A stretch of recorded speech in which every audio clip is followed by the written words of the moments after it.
Hello, everyone. This is Mayor Shawn Patterson Howard, and welcome to Mount Vernon Mondays. Today, we don't have necessarily a departmental overview, but also Mount Vernon Mondays will also be utilized to deal with certain issues in real time. And over the past few days, you've seen us post and talk about leaf collection, alternate side of the street parking and enforcement. And in the past few days, we've also seen several structure fires, home fires. And we spoke about a few weeks ago about fire season is upon us. We're also in a very windy season, and in a city like Mount Vernon, where many of our structures are very close to each other, wind and fire are a very dangerous combination, right? A very dangerous combination, and can cause embers or fires to jump from one structure to the next structure. And so I have here with me today our Commissioner of Fire, Commissioner Kevin Holt, and then I also have our Assistant Supervisor of the Department of Public Works, Dwayne Jones, to speak about alternate side of the street parking, street sweeping, and leaf collection. I just want to say this before they start. You know, historically, Mount Vernon has seen its share of structure fires, and we've seen our numbers also decrease, and a lot of that had to do with education. But we can educate a community as much as we want to, and we understand that economic times are hard, and families are trying to figure out how to live multi-generationally now, as it's more difficult for children and elders to move out, and families are living, you know, grandparents, parents, and their kids in the home, and so you have to make different adjustments to your home. We understand that homeowners are trying to hold on to their homes, and so sometimes they take people in and they rent out rooms, or they'll try and convert a one family into a two family, or a two into a three family. But if that's not done properly, it increases the risk for fires.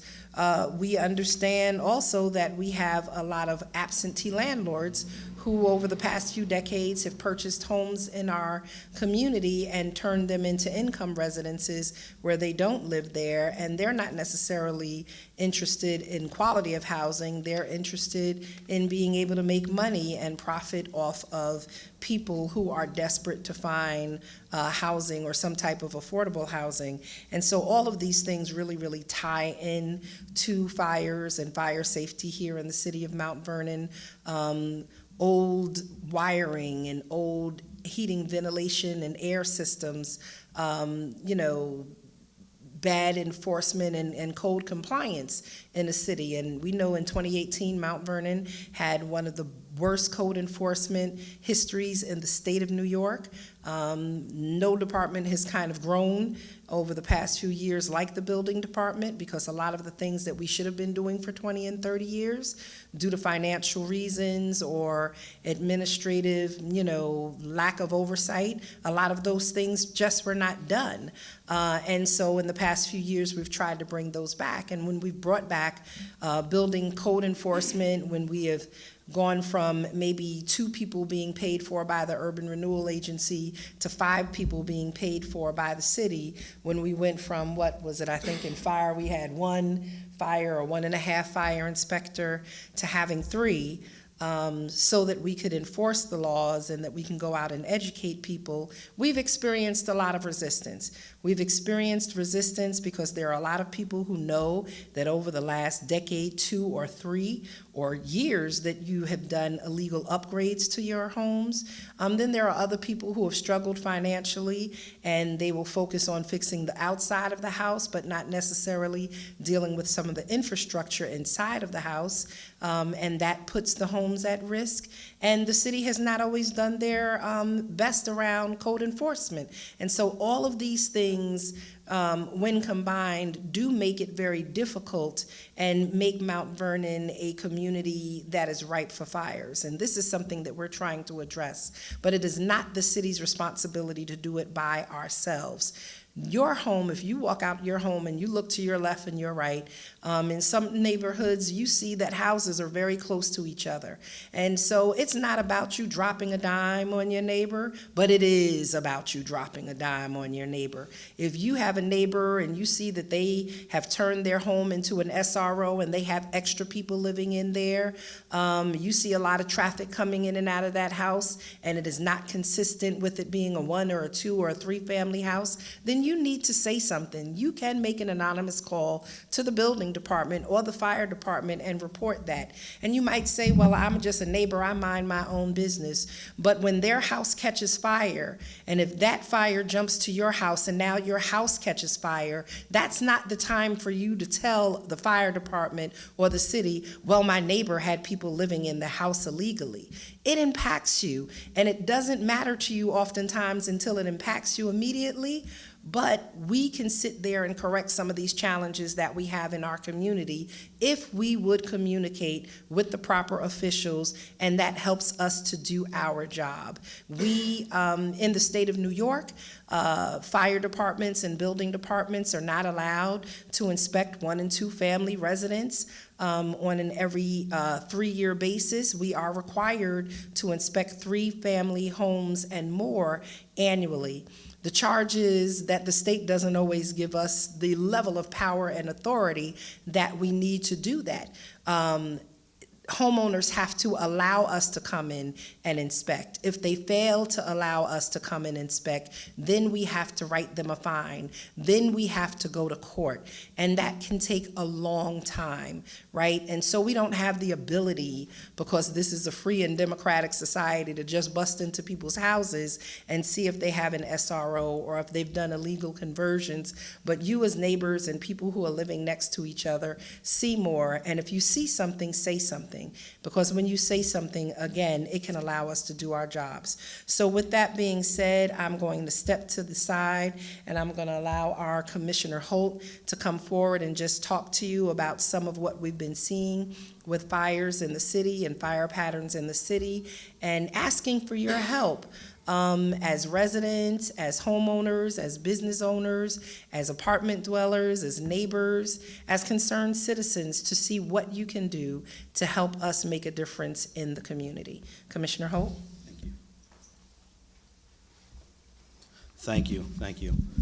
As the mayor just said, it's very important that we get into your homes and get these inspections done.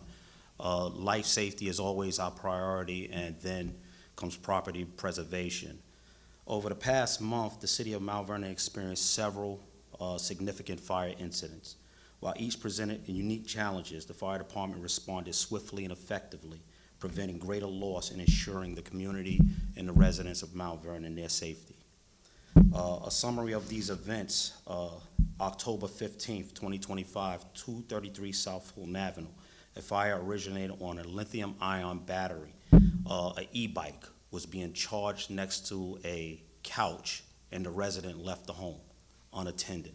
The batteries heated up. The couch caught on fire on the 2nd floor of an apartment building. We responded swiftly and was able to force entry, extinguish the fire, and not allow it to extend to any further of the apartments.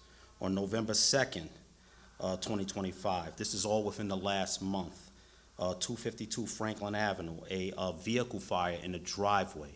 It could have been somebody flicked a cigarette, whatever the cause may have been. We're still investigating, but the car caught on fire. It communicated to the exposure, which was the house. Or it traveled. Because the people don't understand what communicated. It traveled to the house. It's a wood frame structure. It went up the side of the house to the roof. It set the house on fire. Also, gasoline from that car fire trickled down the driveway and set civilian cars that were parked on the street on fire. November 12th, on 114 South 8th Avenue, fire was caused by roofers working on the roof. Of course, there's been heavy wind conditions over the past month. The house caught fire. We responded swiftly to a fully involved structure fire. Our primary objective at that time was to protect the exposures on each side of one was a church, one was another civilian house. So we immediately went to protect those homes, but we were out there a long time tackling the fire of the fire building. On November 14th, that same address came back in as it rekindled. So that's the level of fire that was there. It rekindled because whenever it's wind, you could have a small match, you could have an ember that will really take and start a fire and take it off to another level. So on November 14th, we responded back to that same incident on a rekindle of that fire to extinguish it then. And then on November 15th, this past Saturday, we responded to Fifth Avenue, to 227 South Fifth Avenue, to a garage fire. This fire was fully involved upon arrival. The embers, of course, with the wind, in conjunction with the winds, took the embers and they took the embers to Fifth Avenue, to the Fourth Avenue side to Fourth Avenue, and it set 2 buildings on fire. So while we were fighting a fire on Fifth Avenue, we had to break off companies and we responded to Fourth Avenue to tackle 2 fires with the assistance of Pelham Manor to help us extinguish these fires. These fires was in the past month. Last year, this time, we had 19 fires from January to October 31st. This year, we're at 29 fires from January 1st to October 31st. This is just the pattern in which fires happen. Sometimes they go down, sometimes they go up. But again, a lot of it is due to negligence, a lot of it is accidental. It's not no one going around Mount Vernon setting fires. So we feel confident and we feel good about that. These are a lot of accidental fires. But if I could just interfere, you just named 5 fires that have happened in the past month. And of those 5 fires, 4 of them were not just single fires. They became, like you said, multiple fires. Yes. So those 4 don't count as single fires. They count as individual fires for each structure that might have been set on fire as a result of an original fire, correct? So yes, as a result of those 4 fires, we ended up having about 11 fires because it traveled to other buildings, to other structures in close proximity to the original fire. And this is what happens, like the mayor was saying. If you see something, it's very important to just say something. It's not a matter of ratting. It's a matter of saving lives, and the lives you save at that time could be your very own life or one of your family members' lives. And not in addition, it also could be the person whose house is on fire's life. So yes, you took 4 fires that trickled down and spread to other properties and had us respond to other properties while we were still fighting the original fire. These are the dangers of fighting fires and the weather conditions contributing to it. We've also responded this year to 21 car fires, 42 outside rubbish and trash fires, which is very important. That's why Commissioner Jones is here to talk with you, or Supervisor Jones is here to talk to you. Congratulations on your promotion. Thank you. I appreciate you. You're all right with me. Thanks. In addition to that, we've responded to 131 cooking fires.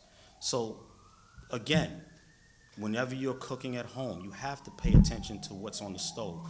Don't take the chance of having something under the flame. Run upstairs, go watch TV. I got some water boiling, so I know it takes a while to boil, so I go watch my show, and next thing you know, we're coming because your kitchen caught on fire. These were all of the things that we covered during Fire Prevention Month last month, but these are the things that we covered throughout the year, 12 months a year, because fire don't have a month.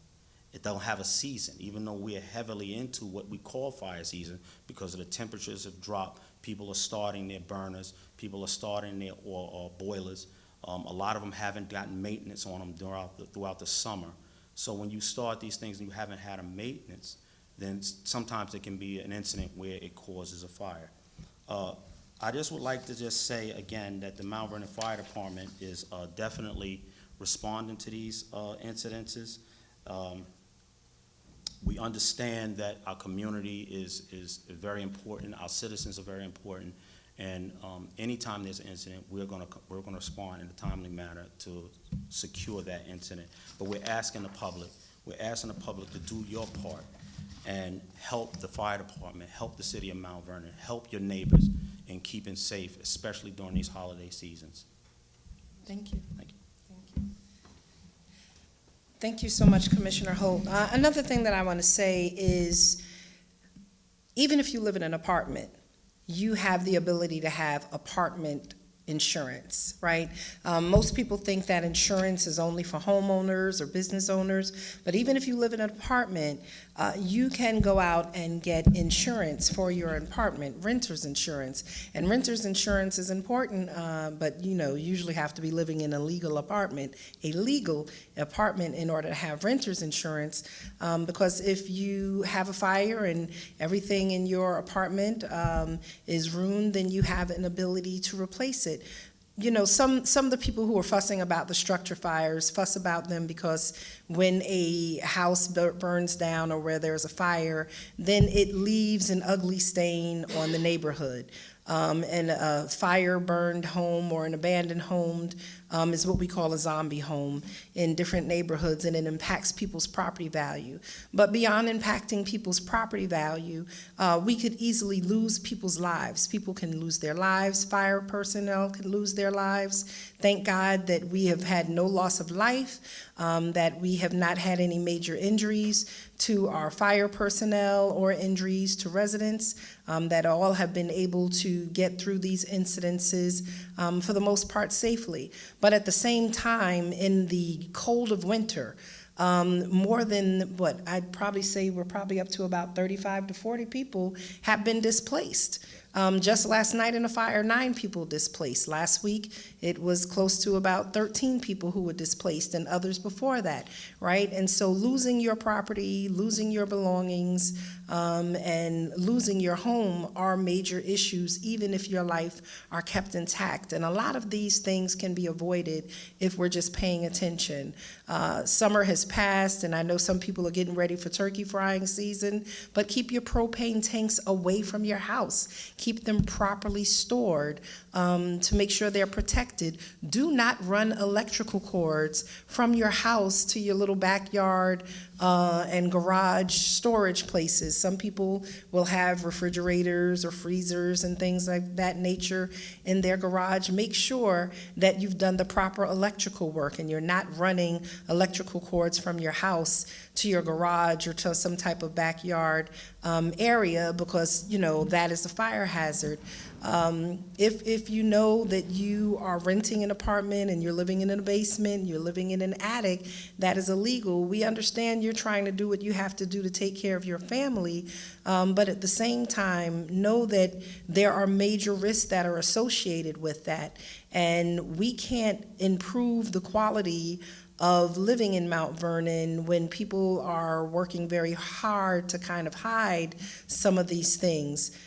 Construction happening on the outside of the house we could see, but if someone's going and they're doing small projects over time on the inside of the house and turning bedrooms into small apartments, it's a challenge. Just on my block a few years ago, we had a death.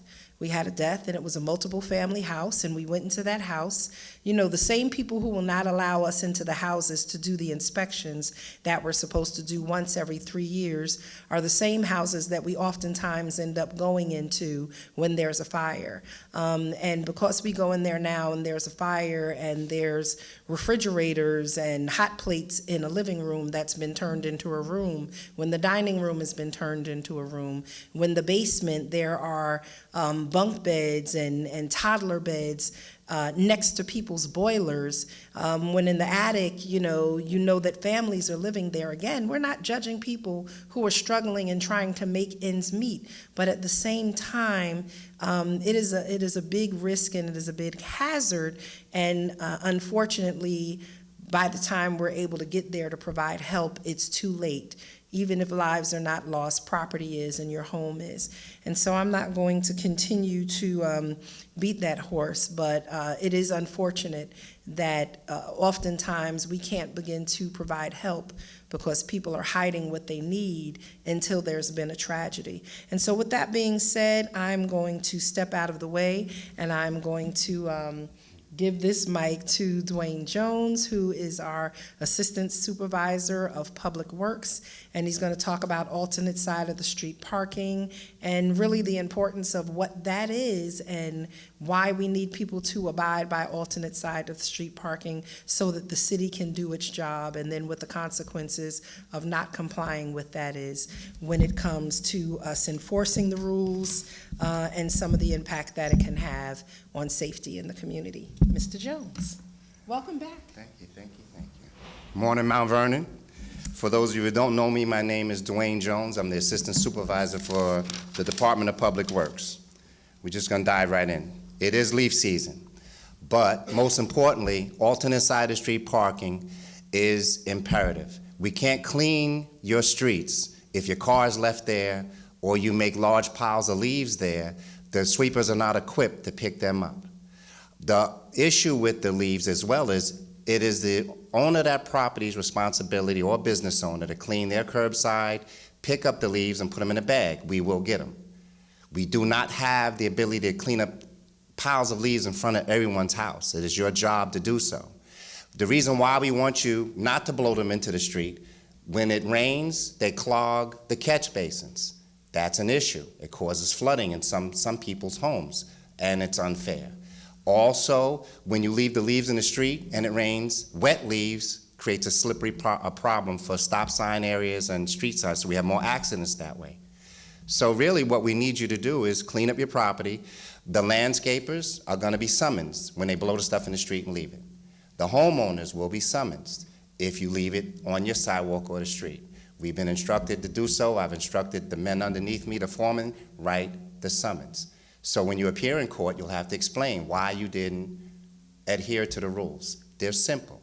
Street sweeping, we're not asking for alternate side street parking to write summonses, to write tickets. That's not our actual job. We're here actually to clean the streets. When you leave your car there, it creates a problem for us.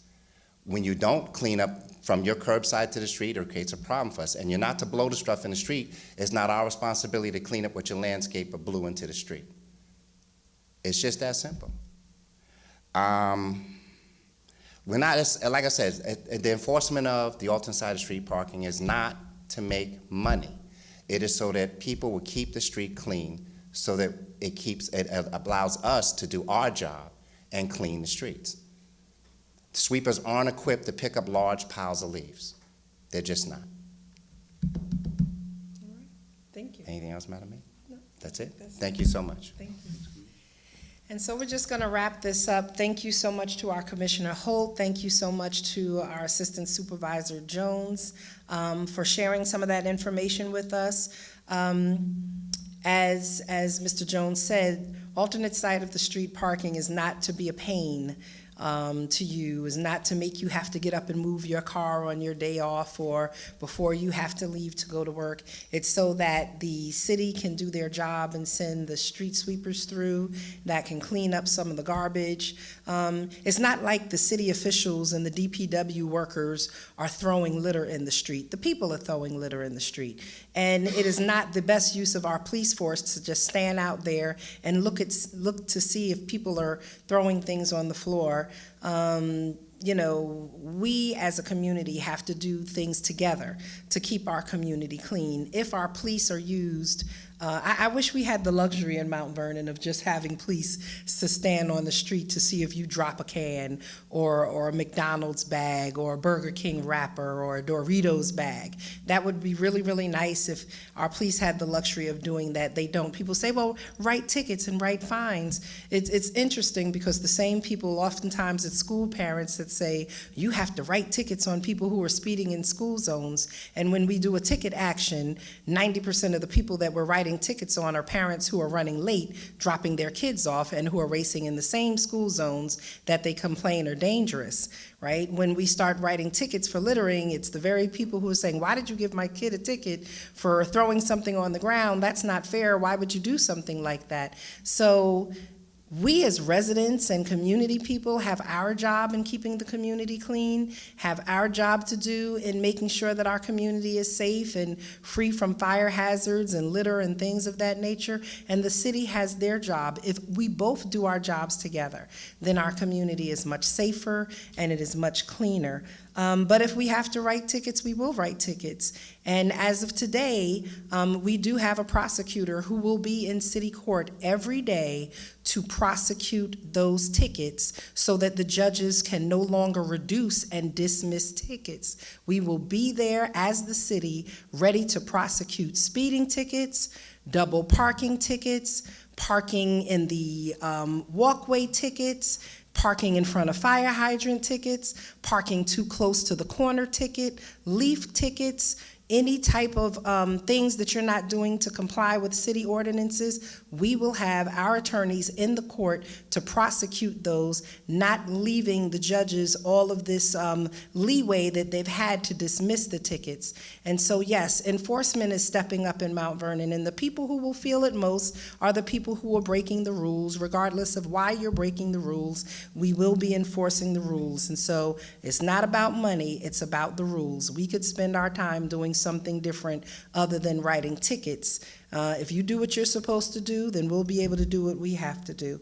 And I think that's pretty much it. Thank you so much, Mount Vernon. Enjoy your Monday. Enjoy the rest of your week. Please pay attention to the updates that are coming out. I know we have some turkey giveaways, some Thanksgiving meal giveaways. There are some coat drives and toy drives that are coming up. This is the season of Thanksgiving and Christmas and Three Kings. We know that there are a lot of people who are in need, and so if we have the ability to donate, let's donate. And if you know a person who is in need, definitely send them to the city and the different not-for-profit organizations and civic organizations and churches that will be doing feeding and coat drives and giveaways and tour drives during this season. It's all about creating a community that cares and all of us doing our part to help some